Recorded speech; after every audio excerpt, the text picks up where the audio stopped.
Ce matin, j'ai été réveillée par un appel des membres de ma famille qui sont à Goma au sujet de l'évacuation de la ville qui est en cours. Cet appel m'a rappelé la situation de 2002 parce que je me souviens que ma mère avait accueilli chez nous certains membres de la famille et certaines de ses amis et collègues. Et je me souviens aussi des discussions qui ont suivi après, c'était que il y avait deux groupes. Il y avait un groupe qui avait tout perdu. Ils avaient perdu leur maison, leurs biens, leur business, leur boutique avait été emportés par les flammes. Donc, la question était très simple. Mais il y avait aussi un deuxième groupe dont les boutiques, les maisons n'avaient pas été emportées par la flamme, mais dont les biens essentiels avaient été pillés ou volés. Je ne trouverai pas les mots pour décrire la douleur, la confusion qui s'en est suivie. Mais aujourd'hui, nous nous trouvons dans une situation où il faut évacuer la ville. Et la raison pour laquelle je fais cette vidéo, c'est parce que je voudrais parler d'une troisième catégorie de personnes.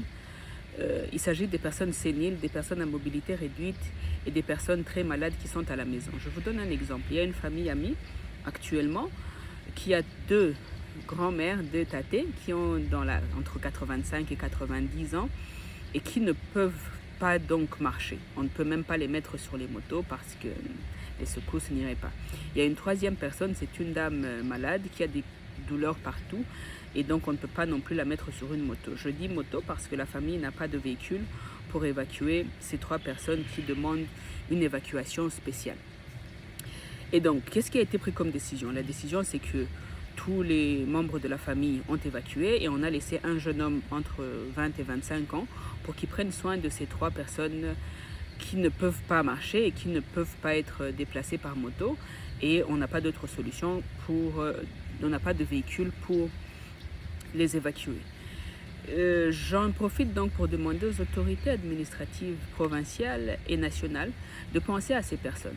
Selon moi, il y a deux possibilités. La première, c'est qu'on peut trouver des moyens de transport pour évacuer ces personnes.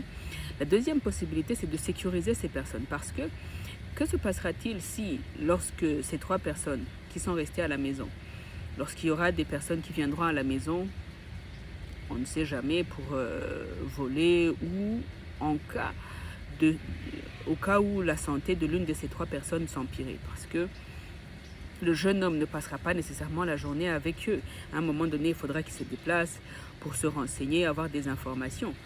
Donc, c'est ça ma contribution à la situation actuelle. Du reste, je n'ai pas beaucoup à dire parce que aucun mot ne saurait exprimer la situation de ceux qui sont réellement à Goma, de ceux qui ont de la famille à Goma actuellement. Que Dieu nous garde, que Dieu vous protège. Merci.